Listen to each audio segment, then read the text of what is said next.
দেখতে ভীষণ সুন্দরী ছিল বলেই মেয়েটিকে নিজের বাড়ির বউ বানিয়ে নিয়ে এসেছিলাম। ৩ বছর পরে জানতে পারি সেই মেয়েটি মানুষ নয়, সে তো একটি। আমার সঙ্গে ঘটে যাওয়া এই ঘটনা শুনলে আপনাদের আত্মা কেঁপে উঠবে। ১৯৬৫ সালের সত্যি ঘটনা। আমি দক্ষিণ দিনাজপুরের একটি ছোট গ্রামে থাকি। আমার নাম হায়দার আলী। খুব গরিব পরিবার থেকে বিলং করতাম। বাবা কখনো মাছ ধরে মাছ বিক্রি করতো, আবার কখনো অল্প স্বল্প মুদির জিনিস কিনে গ্রামে ছোট করে দোকান খুলে বসতো। খুব কষ্ট করে সংসার চলতো। আমরা ৩ ভাই ছিলাম, আমি তার মধ্যে ছোট ছিলাম। ১৯৬৫ সালের সত্যি ঘটনা। বুঝতেই পারছেন তখনকার যুগের সঙ্গে এখনকার যুগের অনেক পার্থক্য। যেমন, তখন ইলেকট্রিসিটি ছিল না, সোশ্যাল মিডিয়া বলে কিছু ছিল না। আমার সঙ্গে যা হয়েছিল সেই সময় সোশ্যাল মিডিয়া যুগ হলে গোটা বিশ্বে এই ঘটনাটি ছড়িয়ে যেত। অজান্তে একটি মানুষরূপে সাপের সঙ্গে সংসার করেছিলাম আমি। আমার বাবা যখন মাছ ধরতো তখন বাবার সঙ্গে কখনো বা বড়দাও যেত, কখনো বা আমিও যেতাম। আমার মেজদা এসব কাজ করতে পছন্দ করতো না, তাই সে বাবার কোনো সাহায্যও করতো না। আমি তখন ছোট ছিলাম, কিন্তু খুব বেশি ছোট নয়, আমার বয়স তখন ৮ বছর। একদিন সন্ধ্যাবেলায় মাছ ধরে আমি আর বাবা বাড়ি ফিরছিলাম। আমরা যে পুকুরে মাছ ধরতাম সেই পুকুরে অনেক মাছ থাকতো।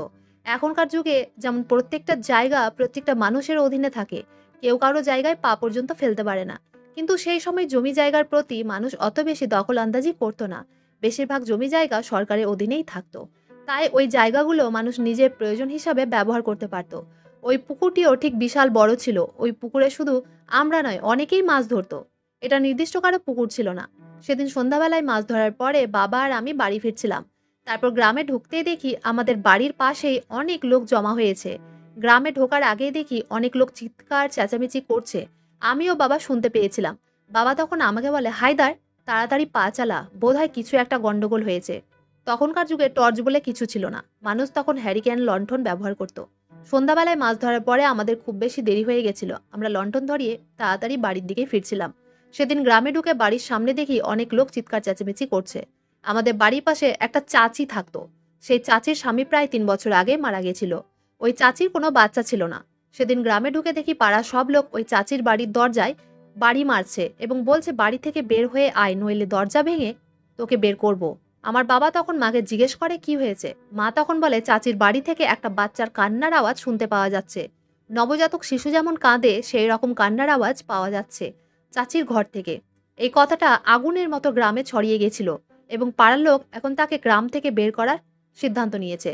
সবাই বলছে চাচি নাকি কারোর সঙ্গে অবৈধ সম্পর্ক করে এই বাচ্চাটাকে জন্ম দিয়েছে। আমি তো সে সময় খুব বেশি ছোট ছিলাম না, তাই এই জিনিসগুলো একটু হলেও বুঝতে পারতাম। আমি জানতাম যে মেয়েদের পেটে বাচ্চা থাকে তাদের পেট অনেকটা মোটা হয়ে যায়, কিন্তু আমি তো ওই চাচির সঙ্গে রোজই কথা বলতাম, কোনোদিন তার পেট মোটা হতে দেখিনি। তাহলে এই বাচ্চাটা কি করে হলো? পাড়ার লোকের ভয়ে চাচি দরজা খুলেনি। সে ঘর থেকেই চিৎকার করে করে বলছিল এই বাচ্চাটা তার নয়। ও নিজেও জানে না এই বাচ্চাটা কোথা থেকে এসেছে। কিন্তু পাড়ার লোক তার একটাও কথা বিশ্বাস করেনি। কিন্তু পাড়ার লোক দরজা ভেঙে ঘরের ভিতর ঢুকে পড়ে এবং চাচিও সেই বাচ্চাটাকে ঘর থেকে বের করে দেয়। আমাদের বাড়ি লাগা যেহেতু চাচির বাড়ি ছিল, তাই আমার বাবা ও মা চাচিকে অনেক সাহায্য করত। যেহেতু সে একাই ছিল, তার স্বামীও ছিল না, তাই আমার মা তাকে সাহায্য করত। চাচিও সে বাচ্চাটাকে যখন পাড়ার লোক ঘর থেকে বের করে দেয়, আমার বাবা তখন বাচ্চাটাকে নিজের কোলে নিয়ে নেয় এবং বলে, বাচ্চাটা যখন জন্মগ্রহণ করেই নিয়েছে, এতে বাচ্চাটার কোনো দোষ নেই। ওরা গরিব, ওরা এখান থেকে কোথায় যাবে, ওরা এখানেই থাকবে। আমার বাবা যখন চাচিকে সাপোর্ট করে, তখন পাড়ার লোক আমার বাবাকেও অনেক বাজে কথা বলেছিল এবং বলেছিল, তুমি যদি এই মহিলাকে সাপোর্ট করো তাহলে তোমাকেও গ্রাম থেকে বের করে দিব। তখনকার যুগে গ্রামে বা কারো বাড়িতে কোনো সমস্যা হলে হুজুর এসে সমস্যার সমাধান করত। তখন পাড়ার লোক হুজুরকে ডেকে নিয়ে আসে এবং হুজুর যখন ওই বাচ্চাটাকে কোলে নেয়, তখন হুজুর অনেকক্ষণ ওই বাচ্চাটার দিকে তাকিয়ে থাকে এবং বলে, এই বাচ্চাটাকে দেখে মনে হয় না যে বাচ্চাটি একদিনের। সাধারণত কোনো বাচ্চার যখন জন্ম হয় তখন সেই বাচ্চার মাথায় চুল কম থাকে বা খুব বেশি চোখ খুলে এদিক ওদিক তাকাতে পারে না এবং হাত পাও নাড়ায় না। কিন্তু এই বাচ্চাটি অনেক বেশি অ্যাক্টিভ ছিল। একদিনের বাচ্চা বলে মনে হচ্ছিল না। সে সবার দিকে ঘুরে ঘুরে তাকাচ্ছিল এবং মাথা ভর্তি চুলও ছিল, হাত পা অনেক বেশি নাড়াচ্ছিল। তাকে দেখে মনে হচ্ছিল ৪-৫ মাসের বাচ্চা। বাচ্চাটাকে কোলে নেওয়া মাত্রই হুজুর বলে, এই বাচ্চাটাকে তার মাকে গ্রাম থেকে না তাড়ালে এই বাচ্চাটা গ্রামের লোকেদের ক্ষতি করে দিবে। এই বাচ্চাটি কোনো সাধারণ বাচ্চা নয়, তাদেরকে আজকেই এই গ্রাম থেকে তাড়িয়ে দিতে হবে। জানি না কেন বাচ্চাটাকে দেখে আমার খুব মায়া হচ্ছিল এবং চাচির জন্য খুবই কষ্ট হচ্ছিল, কারণ চাচি আমাকে খুব ভালোবাসতো। চাচির যেহেতু কেউ ছিল না, তাই মাঝে সাঝে চাচির বাড়ি গেলে এটা সেটা খেতে দিত। হুজুরের কথা অনুযায়ী পাড়ার লোক আমার চাচিকে ধরে বেঁধে গ্রাম থেকে বের করে দেয়। চাচি কান্নাকাটি করে হাত জোড় করে অনেক রিকোয়েস্ট করেছিল। গ্রামের লোককে অনেক বোঝানোর চেষ্টা করেছিল যে এই বাচ্চাটা তার নয়। কিন্তু কেউ চাচির কথা বিশ্বাস করেনি। সবাই তাকে চরিত্রহীন মহিলা বলে গ্রাম থেকে বের করে দেয়। চাচির সঙ্গে যা হয়েছিল খুবই খারাপ হয়েছিল। চাচির সঙ্গে গ্রামের লোক যা করেছিল আমি সবকিছুই দেখেছিলাম। সেগুলো দেখে আমার খুব কষ্ট হয়েছিল। কিন্তু কিছু করার ক্ষমতা আমার ছিল না। আমি তখন খুব ছোট ছিলাম। আমি তখন মাকে বলেছিলাম, মা চাচির সঙ্গে এরকম কেন হলো? চাচিকে কেন গ্রাম থেকে তাড়িয়ে দিল?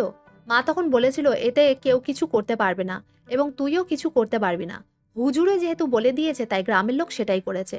ওতে কারো কিছু করার নেই। যা হওয়ার তা তো হয়েই গেছে। চাচি চলে যাওয়ার পরে চাচির বাড়িটা বাবা ব্যবহার করতে শুরু করে। ধীরে ধীরে নিজের দখলে নিয়ে নেয়। তখন যেহেতু পাকা বাড়ির প্রচলন ছিল না, গ্রামে সবার মাটির বাড়ি ছিল, তাই চাচির বাড়িটা ভেঙে বাবা ভালো ভালো গাছ লাগিয়েছিল। এইভাবে আমাদের 7 বছর কেটে যায়। আমার বয়স তখন 15 বছর। আমি সবে বড় হয়ে উঠেছি। চাচি চলে যাওয়ার পরে আমাদের কিছুদিন মন খারাপ ছিল। তারপর সবাই যে যার কাজে ব্যস্ত হয়ে পড়ে এবং চাচির কথা সবাই প্রায় ভুলেই যায়। পরে বাবা খোঁজ খবর নেওয়ার চেষ্টা করেছিল কিন্তু জানতে পারেনি চাচি কোথায় গেছে। তাই বাবাও পরে তার আর কোনো খোঁজ নেয়নি। তারপর সেই বছর কোরবানি ঈদে গরু ছাগল কেনাকাটার জন্য প্রায় 2-3টে গ্রাম পেরিয়ে একজনের বাড়িতে যায়। সেই বাড়ি মালিক নাকি খুব সস্তায় গরু ছাগল বিক্রি করছিল। তাই বাবাও ওই বাড়িতেই গিয়েছিল। ওই বাড়িতে গিয়ে যখন বাড়ি মালিককে দেখে তো বাবা অনেক বেশি আশ্চর্য হয়েছিল। বাবার সাথে আমিও ছিলাম। ছোট থেকে বাবা কোথাও গেলে আমিও তার সঙ্গেই যেতাম। যে বাড়িতে আমিও বাবা গরু ছাগল কিনতে গেছিলাম সেই বাড়ির মালিক আর কেউ ছিল না, আমার চাচিই ছিল। চাচিকে দেখে বাবা তো অনেক বেশি আশ্চর্য হয়েছিল এবং বলেছিল, এটা তোমার বাড়ি?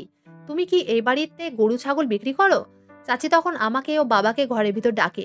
বাবা অনেক বেশি আশ্চর্য হয়ে চাচিকে জিজ্ঞেস করেছিল, তোমার তো টাকা পয়সার অভাব ছিল, তাহলে তুমি এখানে কি করে বাড়ি দিয়েছো এবং গরু ছাগলগুলো কি করে কিনতে পেরেছো? চাচি তখন বলেছিল, আসার সময় আমার বাক্সে কিছু টাকা পয়সা ভরা ছিল, সেগুলো হাতে নিয়েই বেরিয়েছিলাম এবং ফাঁকা জায়গায় বাড়িটা দিয়েছি, আর সেই জমানো টাকা দিয়ে একটা গরু কিনেছিলাম। ওই একটা গরু থেকে আজ এতগুলো করতে পেরেছি। বাবা তখন দুঃখিত হয়ে চাচিকে বলেছিল, তোমার সঙ্গে যা হয়েছিল খুব খারাপ হয়েছিল। আমি তো অনেক চেষ্টা করেছিলাম কিন্তু গ্রামের লোক তোমাকে তাড়িয়ে দিয়েছিল। আমি কখনোই চাইনি যে তুমি গ্রাম ছেড়ে চলে যাও। চাচি তখন বাবাকে বলে, যা হওয়ার তা তো হয়েই গেছে, আর তো কিছু করার নেই। তবে আপনি যা নিতে এসেছেন সেটা নিতে পারেন এবং আপনার ওই গরু ছাগলগুলোর বিনিময়ে যা দাম দিতে ইচ্ছে করে আপনি দিতে পারেন। তখন আমার নজর যায় চাচির মেয়ের উপরে। সে তখন ছোট্ট, তার বয়স মোটামুটি 8 থেকে 9 বছর হবে। কি সুন্দর ফুটফুটে চেহারা। যেদিন চাচি ও চাচির মেয়েকে গ্রাম থেকে তাড়িয়ে দিয়েছিল সেই দিন প্রথম দেখেছিলাম আয়েশাকে। আমিও তখন ছোটই ছিলাম। চাচির খোঁজ খবর পেয়ে সবচেয়ে বেশি আনন্দ আমার হয়েছিল, কারণ প্রথম থেকে আমি চাচিকে ভালোবাসতাম এবং চাচিও নিজের ছেলের মতোই আমাকে ভালোবাসতো। কখনো ভাবতেও পারিনি দ্বিতীয়বার চাচির সঙ্গে এরকমভাবে দেখা হবে। সেদিন চাচির বাড়ি থেকে দুটো খাসি কিনে নিজের বাড়ি চলে আসি। এতদিনে আমাদের বাড়ির আর্থিক অবস্থা আগের থেকে ভালো হয়েছিল। আমার থেকে বড় দুই দাদা যারা ছিল তারা ইনকাম করতো, তাই আগের থেকে আমাদের অনেক ভালো অবস্থা হয়েছিল। এদিকে চাচিকে দেখার পরে বাবা কখনোই চায়নি চাচি যাতে এখানে ফিরে আসুক, কারণ চাচির এখানকার জায়গা তো আমার বাবা দখল করে বসেছিল। ওদিকে চাচির খোঁজ খবর পাওয়ার পরে আমি প্রত্যেকদিনই চাচির সঙ্গে দেখা করতে যেতাম এবং চাচির যে মেয়ে তার নাম ছিল আয়েশা। ওখানে গিয়ে আয়েশার সঙ্গেও খেলা করতাম। যদিও বা আমার খেলা করার বয়স ছিল না, তাও আমি তার সঙ্গে কিছুক্ষণ টাইম কাটাতাম। চাচির বাড়িতে গিয়ে অনেক কাজেই চাচিকে আমি সাহায্য করতাম। চাচির বাড়ির আশেপাশে অনেক জায়গা খালি ছিল, যেগুলোতে অনেক শাকসবজি লাগিয়েছিল। যেমন লঙ্কা, পালং শাক, মূলো, এই ধরনের শাকসবজিগুলো চাচি নিজেই চাষ করে নিজেই ওইগুলোকে বাজারে বিক্রি করতে নিয়ে যেত। আমি চাচির বাড়িতে এসে যখন ওইগুলো দেখেছিলাম তখন চাচির সঙ্গে চাষের কাজে সাহায্য করতে যেতাম। মাঝে মাঝে আমি নিজে ওই সবজিগুলোকে বাজারে বিক্রি করে দিয়ে আসতাম এবং যা টাকা হতো চাচির হাতে দিয়ে দিতাম। আমি যখন চাচির কাছে আসতাম তখন আমার বাবা মা জানতো যে আমি এই বাড়িতে এসেছি। তারা কিছু বলতো না, কারণ তারাও চাচির জায়গা ভোগ করছিল। ওই জন্য আমাকে বারণ করতো না। আমি তো মাঝে মাঝে চাচির বাড়িতে রাত্রেও থেকে যেতাম। এইভাবেই 4-5 বছর কেটে যায়, কিন্তু চাচি আর আমাদের গ্রামে ফিরে যায়নি। যদিও বা গ্রামের লোক ওই কথাগুলো ভুলে গেছিল। গ্রামের লোকে তো পেশাই ছিল তিলকে তাল করা। সাধারণত শহরের লোকগুলো কেউ কারো ম্যাটারে দখল আন্দাজি করতো না, কারণ তারা সবাই নিজের নিজের কর্মক্ষেত্রে ব্যস্ত থাকতো। কিন্তু গ্রামের লোক একে অপরের ছোটখাটো কথার সঙ্গে জড়িত থাকতো। তাই কারো বাড়িতে কোনো কিছু হলে সেটা পুরো পাড়া রটে যেত। ওদিকে চাচির মেয়ে আয়েশা বড় হয়ে ওঠে। সে যত বড় হয় দিন দিন তাকে আরো বেশি সুন্দর লাগে দেখতে। আমি তো সবেই জোয়ান হয়ে উঠি।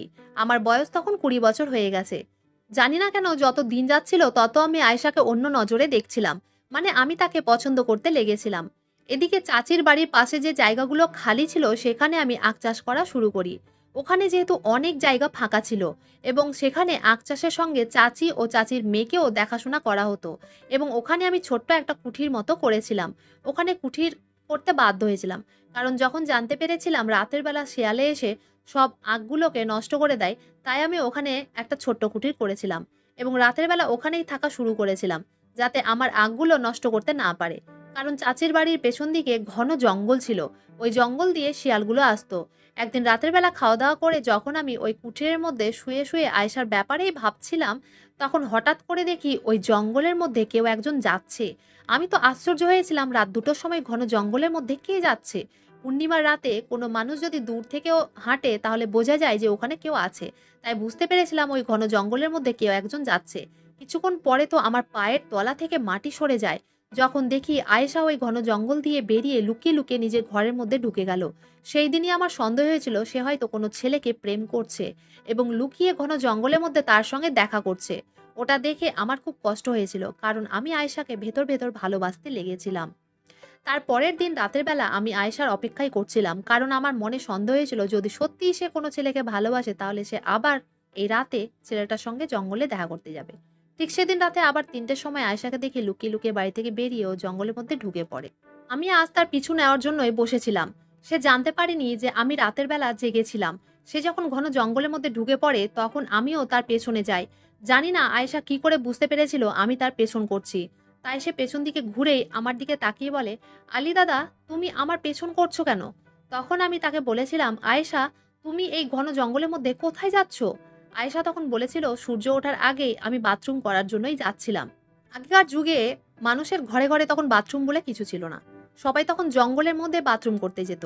আয়েশা তখন আমাকে দাদা বলেই ডাকতো। তার কথা শুনে আমার মনে একটু শান্তি আসে। তারপর সে ঘরে চলে যায় এবং আমি ওই কুঠুরের ভিতরে চলে যাই।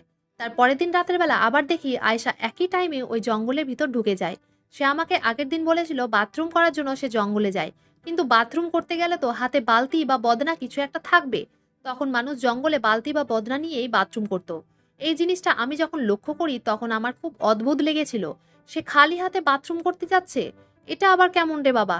এইভাবে আমি যখন তার পরের দিন আবার তাকে জঙ্গলের মধ্যে যেতে দেখি তখন আর সহ্য করতে না পেরে আমি লুকিয়ে তার পেছন করতে লাগি এবং জঙ্গলের অনেকটা ভিতরে গিয়ে যা দেখি আমার তো পায়ের তলা থেকে মাটি সরে যায়। দেখি আয়েশা একটা ছেলের সঙ্গে হাত ধরে গল্প করছে। আমি চুপচাপ সেখান থেকে বেরিয়ে চাচির ঘরে গিয়ে চাচিকে ঘুম থেকে উঠে নিয়ে আসি। চাচি তখন আমাকে বলে, এত রাতে কি হয়েছে? আমি চাচিকে বলি, তোমার ঘরে আয়েশা নেই, তুমি এটা খেয়াল করেছো? চাচি ঘুমের ঘরে জিনিসটা লক্ষ্য করেনি, আবার সে ঘরের ভিতর ঢুকে আয়েশাকে খুঁজে পাইনি। আমি তখন চাচিকে বলি, আয়েশা কোথায় আছে সেটা আমি জানি, চলো তোমাকে দেখাচ্ছি। তখন আমি চাচিকে চুপচাপ জঙ্গলের ভিতর নিয়ে যাই এবং চাচি আয়েশা ওই ছেলেটিকে একসঙ্গে দেখে রাগে জোরে চিৎকার করে ওঠে। চাচির চিৎকারের আওয়াজ শুনে ছেলেটা ওই জঙ্গলের ভিতর উধাও হয়ে যায়। আমি তার পেছন করি ও তাকে ধরতে পারিনি। সে যে ওই জঙ্গলের ভিতর কোথায় উধাও হয়ে গেছিল আমি তো নিজেই বুঝতে পারিনি। চাচি তখন আয়েশার চুলের মুঠি ধরে বাড়িতে নিয়ে আসে আর বলে, আমার মুখ কালো করার জন্য এখন থেকে এই পথে নেমে পড়েছিস? আজকের পর থেকে ঘর থেকে বাইরে বেরোবি না। চাচি যখন আয়েশাকে মারধর করছিল তখন আমি বারণ করেছিলাম আয়েশাকে যাতে মারধর না করে। এই বয়সে মানুষের ভুলভ্রান্তি হয়ে যেতেই পারে, ওটা কোনো বড় কথা না। চাচিকে আমি এই কথাগুলো বুঝিয়ে বলেছিলাম। তার পরের দিন চাচি সকালে উঠে আমাকে বলে, আয়েশা নাকি চাচিকে বলেছে চাচি যদি আয়েশাকে ঘরের মধ্যে বন্দি করে রাখার চেষ্টা করে বা অন্য কোনো ছেলের সঙ্গে বিয়ে দেওয়ার চেষ্টা করে তাহলে সে কিন্তু পালিয়ে যাবে। এই কথাটা শোনার পরে চাচি আমার কাছে কাঁদতে কাঁদতে বলে, ওই মেয়ের আমি এবার কি করব? আমি চাচিকে বুঝিয়ে বলি, ও কিছু করবে না, আপনি একদম চিন্তা করবেন না, আমি আছি তো। আমি যেহেতু বাবার কাছে থাকতাম না, বড় হওয়ার পরে যখন আমি চাচির বাড়ির কাছে আখ চাষ শুরু করি তখন থেকে আমি চাচির কাছেই থাকতাম। আখ চাষ করে আমার বেশ টাকা হতো। এভাবে আরও কয়েক বছর কেটে যায়।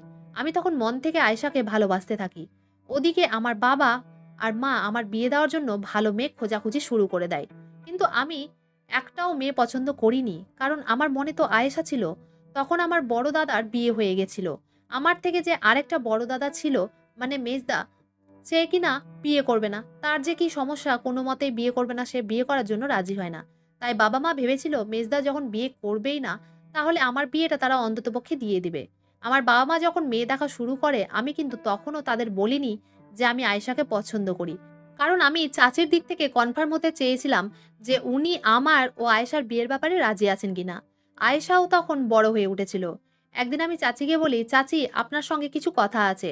চাচি তখন বলে, হ্যাঁ বলো বাবা। আমি তখন বলি, চাচি আমি আয়েশাকে পছন্দ করি, আমি তাকে বিয়ে করতে চাই, আপনি কি এই বিয়ের জন্য একমত আছেন? চাচি তখন অনেক খুশি হয়ে আমার হাত ধরে বলে, বাবা তুমি যদি আমার মেয়েকে বিয়ে করো, এর থেকে বড় উপকার আমার জন্য আর কিছু হবে না। কারণ তুমি তো আমার চোখের সামনেই বড় হয়েছো। তোমার মতো ছেলেকে যদি আমি জামাই রূপে পেয়ে যাই তাহলে আমি ধন্য হয়ে যাব। আমার মুখ থেকে প্রস্তাব শুনে চাচি অনেক খুশি হয়েছিল। কিন্তু ওই সময় আয়েশা লুকিয়ে দরজার সামনে দাঁড়িয়ে আমার ও চাচির কথাগুলো শুনেছিল। সেদিন দুপুরবেলা আমি খাওয়া দাওয়া করে চাচির কাছ থেকে বেরিয়ে বাবার কাছে চলে গেছিলাম। কারণ আমি জানতাম বাবা এই বিয়েতে খুব সহজে রাজি হতে চাইবে না। সেদিন বাড়ি গিয়ে বাবা ও মাকে বসিয়ে বলেছিলাম আমি আয়েশাকে বিয়ে করতে চাই। বাবা এই কথাটা শুনে রেগে দাঁড়ায় আর বলে যে মেয়ের আসল বাবার কোনো পরিচয় নেই, ওই রকম মেয়ের সঙ্গে আমি তোর বিয়ে কোনোদিনই দিতে পারবো না। ওই রকম মেয়েকে বাড়ির বউ করলে পাড়ার লোকে ছিছি করবে। আমি তখন বাবাকে বলেছিলাম, আর তুমি যে চাচির জায়গাটা ব্যবহার করছো, ওই জায়গাটাকে দখল করে রেখেছো, ওই জায়গাটা কি, ওটা কি তুমি ঠিক করছো বাবা? আমি যদি চাচির মেয়েকে বিয়ে করি তাহলে তো আমি ওই বাড়ির জামাই হয়ে যাব, আর ওই জায়গাটাও তোমারই হয়ে যাবে। এতে তোমারও লাভ আছে, আর চাচি ও তার মেয়েরও সাহারা হবে। তাছাড়া আমি যদি আয়েশাকে বিয়ে না করি, কোনো অন্য ছেলে যদি বিয়ে করে, তাহলে সে তো এই জায়গাটার মালিক হয়ে যাবে। তখন তুমি কি করবে বাবা? আমি অনেক কষ্ট করে বাবাকে এই কথাগুলোও বুঝিয়ে বলেছিলাম। মাও আমার হয়ে বাবাকে কথাটা বোঝানোর চেষ্টা করেছিল। বাবা তখন আমার কথায় রাজি হয়েছিল। সেদিন সন্ধ্যাবেলায় মগরবের নামাজ পড়ার পরে হঠাৎ করে দেখি আয়েশা আমার সামনে এসে দাঁড়িয়েছে। এক মুহূর্তের জন্য আমি তাকে দেখে ভয় পেয়ে গেছিলাম, কারণ সে অত দূর থেকে সন্ধ্যাবেলায় আমার এই বাড়িতে এসেছিল। তখন আমি তাকে জিজ্ঞেস করি, তুমি সন্ধ্যাবেলায় এখানে কি করছো আয়েশা? আয়েশা তখন আমাকে বলে, তুমি একটু বাইরে এসো, তোমার সঙ্গে খুব জরুরি কথা আছে। আমি তার সঙ্গে বাইরে বেরিয়ে আসি এবং বলি, হ্যাঁ বলো কি কথা আছে। আয়েশা তখন বলে, আমি তোমার সঙ্গে বিয়ে করতে পারবো না, আমি অন্য ছেলেকে ভালোবাসি। আয়েশার মুখ থেকে এই কথাটা শুনে আমার ভীষণ কষ্ট হয়েছিল। এর ২-৩ বছর আগেই যখন আয়েশা একটা ছেলের সঙ্গে ধরা পড়েছিল, ওই সময় আমি ছেলেটার খোঁজ খবর বের করেছিলাম এবং জানা গেছিল এই ছেলেটা নাকি হিন্দু পাড়ার একটা ছেলে। ছেলেটি হিন্দু, ছেলেটির নাম ছিল নিখিল। আমি তখন আয়েশাকে বলি, তাহলে তোমার কি এখনো ওই নিখিলের সঙ্গে সম্পর্ক আছে? তুমি ওই হিন্দু ছেলেটাকে এখনো ভালোবাসো? আয়েশা, তোমার কি এটা করা ঠিক হচ্ছে? তুমি নিজে মুসলিম হয়ে একটা অন্য ধর্মের ছেলের সঙ্গে সম্পর্ক রেখেছো। আমার মধ্যে কি নেই যে তুমি ওই হিন্দু ছেলেটাকে পছন্দ করেছো? আয়েশা তখন বলে, আমি তোমার সঙ্গে সুখী থাকতে পারবো না, আমি ওই হিন্দু ছেলের সঙ্গেই সুখে থাকতে পারবো, তাই আমি তোমার সঙ্গে বিয়ে করতে পারবো না। এই কথাটা শুনে তো আমি অনেক কষ্টে ছিলাম এবং আয়েশা সেখান থেকে চলে যায়। আমার ওই মুহূর্তে আর কিছুই বলার ছিল না এবং আমার কিছুই ভালো লাগছিল না। পরের দিন সকালবেলায় চাচির বাড়ি গিয়ে আমি চাচিকে সব কথা বলে দিই। চাচি তখন কপালে হাত দিয়ে মাটিতে বসে পড়ে আর বলে, আমার কপাল খুবই খারাপ, এবার আমি কি করব? চাচি তখন আমাকে একটা বুদ্ধি দিয়েছিল আর বলেছিল আমি যাতে আয়েশাকে বাড়ি থেকে তুলে নিয়ে অন্য জায়গায় নিয়ে যাই এবং সেখানে যাতে আমি তার সঙ্গে সংসার করতে লাগি। আমি তখন চাচিকে বলেছিলাম জোর করে কারো সঙ্গে সংসার করা যায় না, কারণ আয়েশা তো আমাকে পছন্দই করে না। তাই এরকম জোর করে আয়েশাকে তুলে নিয়ে গিয়ে তাকে আমি বিয়ে করতে পারবো না। চাচিকে আমি এই কথাটা পরিষ্কারভাবে বলে দিয়েছিলাম। সেদিন রাগে আমি আখগুলোকে তুলে অনেক কম দামে বাজারে বিক্রি করে দিয়েছিলাম, কারণ ওখানে থাকার আর আমার কোনো মানেই ছিল না। আয়েশা যখন জানতে পেরেছিল আমি অনেক কম দামে আখগুলোকে বাজারে বিক্রি করে দিয়েছি, তখন আয়েশা আমাকে জিজ্ঞেস করেছিল আমার কি হয়েছে, কেন আমি আখগুলোকে এত তাড়াতাড়ি তুলে কম দামে বাজারে বিক্রি করেছি। আমি তখন আয়েশাকে বলেছিলাম আমার কি হয়েছে সেটা তুমি খুব ভালো করেই জানো, আমি তোমাকে অনেক ভালোবাসতাম, কিন্তু তুমি তো আমাকে পছন্দই করো না, তাই এখানে থেকে আমার আর কোনো লাভ নেই, আমি বাবার কাছে চলে যাব, ওখানে কোনো ছোটখাটো কাজবাজ করব। আয়েশা সেদিন আমাকে একটা কথা বলেছিল, সে বলেছিল তুমি অনেক ভালো ছেলে, আমি জেনে শুনে তোমার জীবনটাকে নষ্ট করতে পারবো না। এই কথাটার মানে যে কি ছিল আমি তো সেই সময় বুঝতেই পারিনি। তারপর আয়েশা সেখান থেকে চলে যায়। তারপরে আমি চাচির বাড়ি আর যাইনি এবং সেখানকার জায়গাতে আমি আখ চাষও বন্ধ করে দিয়েছিলাম। আমি বাবার কাছে এসে বাবার কাজে ব্যস্ত ছিলাম, কারণ জানতাম যে মেয়ে আমাকে ভালোবাসে না, অন্য ছেলেকে ভালোবাসে, তাকে জোর করে বিয়ে করে কোনো লাভ নেই। এরকম ভাবে বেশ কিছুদিন চলার পরে একদিন খবর পায় আয়েশা নাকি ওই হিন্দু ছেলে নিখিলের সঙ্গে পালিয়ে গেছে। ওদের পালিয়ে যাওয়ার পরে আমরা তাদের অনেক খোঁজার চেষ্টা করেছিলাম, কিন্তু তাদের পাইনি এবং এতে আমার অবাক হওয়ার কিছুই ছিল না, কারণ আমি এই ঘটনাটা আগে থেকে জানতাম। আমি এটাও জানতাম আয়েশা একদিন না একদিন ওই ছেলেটির সঙ্গেই পালিয়ে যাবে। কারণ ওই হিন্দু ছেলের সঙ্গে চাচি কোনোদিনই তার বিয়ে দিত না। আয়েশার পালিয়ে যাওয়ার পরে চাচি বাবার সঙ্গে দেখা করতে এসেছিল এবং বাবাকে বলেছিল, এবার আমি কি করব? আমি তো এবার সম্পূর্ণভাবে একা হয়ে গেছি। আমি যেহেতু ওই বাড়িতে একা আছি তাই বিভিন্ন রকমের লোক এসে আমাকে বিরক্ত করে। ওখানে আমার একা থাকতে ভয় লাগছে। মা তখন বলেছিল, তুমি তোমার এখানকার জায়গাতে একটা ছোট্ট বাড়ি করে নাও না। এই গ্রামে তো তোমার জায়গা আছে, তাই তুমি ওখান থেকে ফিরে এসো। কিন্তু আমার বাবা একবারও চাচিকে এই গ্রামে ডাকেনি, কারণ চাচিকে যখন এই গ্রাম থেকে তাড়িয়েছিল ওই ঘটনাটা হতে অনেক বছর হয়ে গেছিল। চাচি এই গ্রামে ফিরে আসলেও গ্রামের লোকের কোনো কিছুই যায় আসতো না। কিন্তু আমার বাবা আমার মায়ের কথা শুনে প্রচণ্ড রেগে গেছিল, কারণ বাবা কখনোই চায়নি আবার চাচি এই গ্রামে ফিরে আসুক। কারণ বাবা জানতো এই গ্রামে ফিরে আসলে চাচি নিজের জায়গাটা আবার ফিরিয়ে নিবে। মায়ের কথা শুনে চাচি এই গ্রামে ফিরে আসার সিদ্ধান্ত নিয়েছিল এবং ওই জায়গাতেই বাবার লাগানো গাছ কেটে একটা ছোট বাড়ি করে নিয়েছিল চাচি। ওদিকে আমার বাবার সঙ্গে মায়ের তুমুল ঝগড়া চলতে থাকে, যেহেতু আমার মা চাচিকে এই গ্রামে আবার ডেকেছিল। চাচি আবার এই গ্রামে ফিরে আসে এবং আমাদের বাড়ির পাশে একটা ছোট মাটির ঘর করে থাকতে শুরু করে। চাচি যখন এখানে ছিল তখনও আমি চাচির সাহায্য করতাম। ওদিকে আয়েশার পালিয়ে যাওয়ার পরে আমার বাবা মা বলেছিল, এবার তো বিয়ে করে নে, ওই মেয়ে তো অন্য ছেলের সঙ্গে মুখ কালো করে পালিয়ে গেছে। কিন্তু তখনও আয়েশাকে আমি মনে মনে ভালোবাসতাম, তাই আমি অন্য কোনো মেয়েকে বিয়ে করিনি। এরকমভাবে কিছুদিন চলার পরে একদিন চাচিকে কেউ একজন খবর দেয় যে আয়েশা নাকি ওই ছেলের সঙ্গে চাচির ওই ফাঁকা বাড়িতে থাকছে। খবর পেয়ে আমি গ্রামের কিছু লোককে নিয়ে গিয়ে নিখিলকে মেরে তার বাবার সঙ্গে পাঠিয়ে দিয়েছিলাম এবং চাচি আয়েশাকে নিয়ে আমাদের গ্রামে চলে আসে। তারপরে জানা যায় নিখিল নাকি ওই হিন্দু পাড়াতেও নেই। সে ছেলেটা যে কোথায় উধাও হয়ে গেছিল সেটার খবর কেউ পায়নি। এদিকে আয়েশা চলে আসার পরে চাচি একদিন আমার কাছে এসে বলেছিল, বাবা, তোমার সঙ্গে একটা কথা ছিল, তুমি কি এখনো আয়েশাকে ভালোবাসো? তুমি কি আয়েশাকে বিয়ে করবে? এটা জানার পরেও যে সে হিন্দু ছেলের সঙ্গে থেকে এসেছে, আমার মনে তখনও আয়েশাই ছিল। আমার ওতে কোনো যায় আসতো না যে সে কোন ছেলের সঙ্গে কতদিন থেকে এসেছে। আমি তো তাকে মন থেকেই ভালোবেসেছিলাম। আমি বিয়ের জন্য রাজি হলেও আমার বাবা মা রাজি ছিল না। কিন্তু আমি বাবাকে শেষ কথা বলে দিয়েছিলাম বিয়ে করলে আয়েশাকেই করব।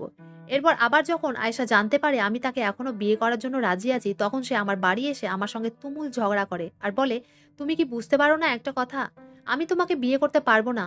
আমাকে বিয়ে করলে তোমার জীবন নষ্ট হয়ে যাবে।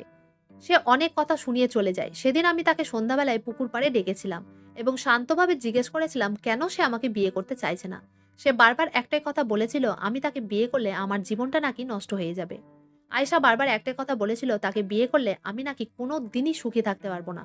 আমি তখন আয়েশাকে বলেছিলাম, তোমাকে বিয়ে করে যদি সুখী হতে নাই পারি তো নাই সুখী বা হলাম, কিন্তু আমি তোমাকেই বিয়ে করতে চাই। এবার আমি কোমরে গামছা বেঁধে নেমে পড়েছিলাম যে আর যাই হোক না কেন বিয়ে তো আমি আয়েশাকেই করব। আয়েশাকে অনেক বোঝানোর পরেও আমাকে বিয়ে করতে রাজি হয়নি সে। তারপর বিয়ের দিন আয়েশার সঙ্গে জোর জবরদস্তি বিয়েটা করে ফেলি। চাচিও আয়েশাকে জোর করে আমার সঙ্গে বিয়েটা দিয়ে দেয়। বিয়ের পরে ভেবেছিলাম এবার সবকিছু ধীরে ধীরে ঠিক হয়ে যাবে। বিয়ে করার পরে আমি অনেক খুশি ছিলাম। বিয়ের দিন আয়েশাকে দেখতে ভীষণই সুন্দর লাগছিল। সে এমনিতেই ভীষণ সুন্দরী ছিল। তারপর বিয়ের দিন বাসরাতে আমি তার কাছে যাই এবং তার গায়ে স্পর্শ করা মাত্রই বলে, ভুল করেও আমাকে স্পর্শ করবে না। সম্পর্ক করা তো অনেক দূরেরই কথা। আমি তাকে জিজ্ঞেস করেছিলাম কেন? সে তখন উত্তর দিয়েছিল, উত্তরটা শুনে তো আমার পায়ের তলা থেকে যেন মাটি সরে গেছিল। সে বলে, আমি তার সঙ্গে সম্পর্ক করলে হয় আমি পাগল হয়ে যাব না হয় মারা যাব। আর অনেক রেগে বলে, তোমাকে বলিনি আমাকে বিয়ে করো না? আমাকে বিয়ে করলে তুমি সুখী থাকতে পারবে না। অনেকবার বলেছি। আমি তখন ভেবেছিলাম নিখিলের প্রেমে আয়েশা হয়তো এখনো পাগল হয়ে আছে, তাই সে আমাকে তার সঙ্গে সম্পর্ক করতে বারণ করছে। ভেবেছিলাম পরের দিন সবকিছু ঠিক হয়ে যাবে। পরের দিন আবার তাকে ছোঁয়া মাত্রই সে উঠে বসে। কোনো মতেই তার কাছে যেতে পারিনি। কোনো মতেই আমি তার সঙ্গে সম্পর্ক করতে পারিনি। ভেবেছিলাম মানুষ যখন গভীর ঘুমে থাকে তখন তাকে স্পর্শ করলে সে বুঝতে পারে না। কিন্তু আয়েশাকে গভীর ঘুমের মধ্যেও সামান্য স্পর্শ করা মাত্রই সে তড়াম করে বিছানায় উঠে বসতো। আমি তখন মনে মনে ভাবতাম, কি অদ্ভুত কাণ্ড রে বাবা! কিসের জন্য আয়েশা এরকম করছে?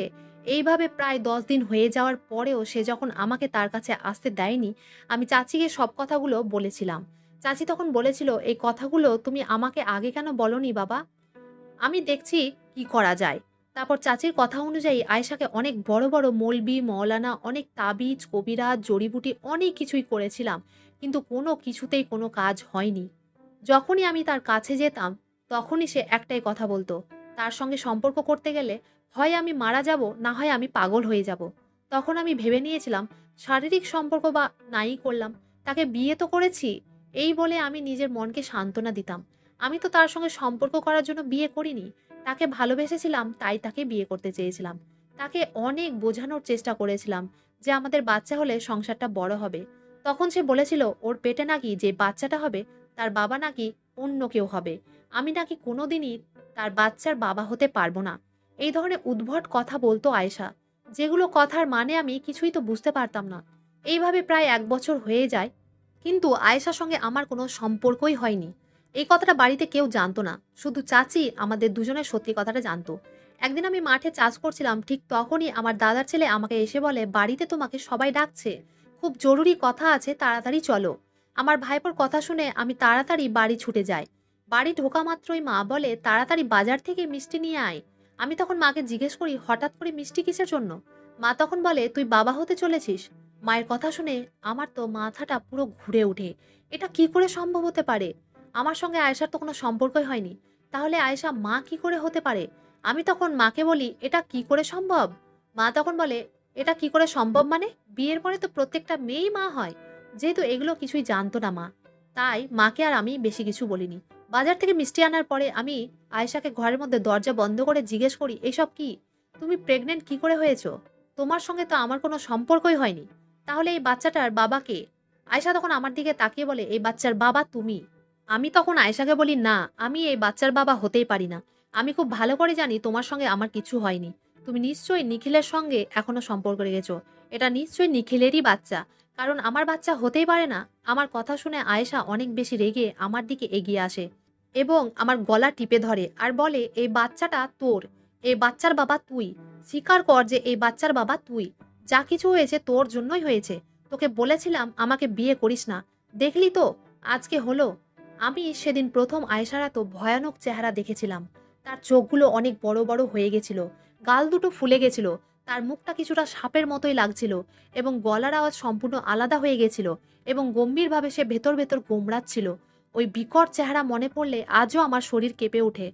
তখন আয়েশার ওই রকম ভয়ঙ্কর চেহারা দেখে আমি তাকে শান্ত করি আর বলি, "এই বাচ্চাটা আমারই। তুমি যেটা বলছো সেটাই ঠিক।" তারপর সে শান্ত হয়। আমি জানতাম না আয়েশা কি ছিল। এই জিনিসগুলো যখন আমি বুঝতে পারি তখন অনেক দেরি হয়ে যায়। এইভাবে যেমন তেমন করে ৯ মাস কাটে। তারপর একদিন হঠাৎ করে আয়েশা পেট নিয়ে গড়াগড়ি দেয়। সেদিন তার অনেক পেটে ব্যথা উঠে যায় এবং সে একটা বাচ্চাকে জন্মও দেয়। ওই বাচ্চাটাকে দেখার পরে আমার মুখ থেকে কোনো আওয়াজ বের হয়নি। ওই বাচ্চাটাকে যেই দেখেছিল সেই ভয় পেয়ে গেছিল। কারণ বাচ্চাটা অর্ধেক সাপ ও অর্ধেক মানুষ রূপে ছিল। বাচ্চাটার পুরো শরীর সাপের আকৃতি ছিল এবং চেহারাটা মানুষের রূপে ছিল। বাচ্চাটা মৃত জন্মেছিল। বাচ্চাটা হওয়ার পরে আমাদের বাড়ির লোক, ওই পাড়ার ২-১টা লোক আর অন্য কাউকে বাচ্চাটাকে দেখতে দেয়নি। বাচ্চাটা দেখার মতো পরিস্থিতিতেই ছিল না। তাড়াতাড়ি তাকে কবর দিয়ে দেওয়া হয়। যখন থেকে বাচ্চাটা মৃত জন্মেছিল তখন থেকে আয়েশার অবস্থা খুবই খারাপ হয়ে যায়। বাচ্চাটা শোকে পাগল হয়ে যাওয়ার মতো অবস্থা হয়। ওই সময় বাচ্চাটা হওয়ার পরে আমি তখন পাড়ার লোককে সত্যি কথা বলে দিয়েছিলাম যে এই বাচ্চাটা আমার নয়। বাচ্চাটা হওয়ার পর থেকে আয়েশা কখনো বা অর্ধেক রাতে তার বাচ্চার কবরস্থানে গিয়ে নামাজ পড়তো, কখনো বা অর্ধেক রাতে সাদা শাড়ি পরে রাস্তায় রাস্তায় ঘুরে বেড়াতো। আমাদের পাড়ার বেশ কয়েকটা লোক তো তাকে অর্ধেক রাতে দেখে অজ্ঞান হয়ে গেছিল। ওই ঘটনাটা হওয়ার পর থেকে তাকে অনেক কবিরাজি, অনেক তান্ত্রিক দেখিয়েছিলাম। কিন্তু কোনো কিছুতেই কোনো কাজ হয়নি। তার পাশে ঘুমাতেও আমার তখন ভয় লাগতো। তারপর একদিন হঠাৎ করে রাতের বেলা সে বিয়ের দিনের কাপড়টা পরে সুন্দরভাবে সেজেগুজে বসে থাকে এবং আমাকে ঘুম থেকে উঠিয়ে বলে, "আলী, ওঠো, আজ তোমাকে আমি কিছু জিনিস দেব।" তাকে ওই রকম সেজেগুজে দেখে আমি বলেছিলাম, "তোমাকে খুব সুন্দর লাগছে দেখতে। কি দেবে তুমি আমাকে? তুমি আজ যা দেবে আমি তাই নিব।" সে তখন বলে, "আমি তোমাকে ১ কেজি সোনা দিব, যদি তুমি অন্য মেয়েকে বিয়ে করার জন্য রাজি হও।" তখন তাকে ঠাট্টা করে আমি বলে দিয়েছিলাম, "আচ্ছা ঠিক আছে, আমি বিয়ে করব। আমাকে ১ কেজি সোনা দিলে।" কারণ আমি জানতাম ১ কেজি সোনা তো দূরের কথা, তার কাছে একটাও সোনা ছিল না। কারণ তখনকার যুগে মানুষের কাছে অত সোনা গয়না থাকতো না। ১ কেজি সোনা মানে বিশাল ব্যাপার। আমি যখন তার কথায় রাজি হয়ে যাই, সে তখন নিজের শাড়ির আঁচল থেকে ১ কেজি সোনা বের করে দেয়। সেটা আনুমানিক ১ কেজির থেকেও বেশি ছিল। অতগুলো সোনা দেখে আমার তো চোখ ফেটে যাওয়ার মতন অবস্থা হয়। কারণ এত সুন্দর সোনার গয়না যে বলার মতো না। অত সুন্দর সোনার গয়না তখনকার যুগে পাওয়া মুশকিল। সে তখন আমাকে বলে, "এই নাও, তোমাকে দিলাম। ১ কেজি সোনার থেকেও এটা বেশি আছে। এবার তুমি গত ২ দিনের মধ্যে বিয়ে করো।" ওই ঘটনার পরে আমার মনে বিশ্বাস হয়ে যায় যে এই মেয়েটি কোনো সাধারণ মেয়ে নয়। আর আমার ২য় বিয়ের কথা এর আগেও আয়েশা বলত যে, "তুমি আমার সঙ্গে বেকার নিজের জীবনটাকে নষ্ট করছো। তুমি ২য় বিয়ে করে নাও।" কিন্তু আমি আয়েশার একটাও কথা শুনিনি। সে প্রায় প্রত্যেক দিনই আমাকে দ্বিতীয় বিয়ে করার জন্য জোর করত। সেদিন আয়েশার রূপেই অন্য কেউ ছিল। কারণ সেদিন যে কথাগুলো বলছিল সেটা সম্পূর্ণ একটা আলাদা গলার আওয়াজ ছিল। এবং সে আমাকে বলছিল, "তুমি গত ২ দিনের মধ্যেই দ্বিতীয় বিয়ে করো। আর এই সোনার গয়নাগুলো তুমি নিয়ে নাও। গত ২ দিনের মধ্যে দ্বিতীয় বিয়ে না করলে তুমি নিজের জীবন হারাবে।" সেদিন আয়েশার গলার আওয়াজ সম্পূর্ণ আলাদা শুনে আমার মনে বিশ্বাস হয়েছিল যে এই মেয়েটি কোনো সাধারণ মেয়ে নয়। এই মেয়েটি মানুষের রূপে কোনো সাপ বা জিন ছিল। সেদিন রাতের বেলা তার সঙ্গে থাকতে আমার ভীষণ ভয় লাগছিল। যেমন তেমন করে ভোরবেলা বাবা-মাকে গিয়ে বলি আমি আয়েশার সঙ্গে সুখী নেই। তাই আমি দ্বিতীয় বিয়ে করতে চাই। বাবা-মা আমার কথা শুনে রাজি হয়ে যায় এবং গত ২ দিনের মধ্যে আমি একটা মেয়েকে বিয়ে করে নিয়ে আসি। সেদিন রাতে আমি দ্বিতীয় বউয়ের সঙ্গে বাসর ঘরেই ছিলাম এবং আয়েশা অন্য ঘরে ছিল। সকালবেলা উঠে যখন আমি তাড়াতাড়ি আয়েশার ঘরে যাই তখন দেখি আয়েশা ঘরে নেই। পুরো পাড়ায় তাকে খুঁজে পাইনি। আশেপাশের গ্রামেও তাকে খুঁজে পাওয়া যায়নি এবং নিখিলকেও কোথাও খুঁজে পাওয়া যায়নি। তারা ২ জন যে কোথায় উধাও হয়ে গেছিল কেউ জানত না।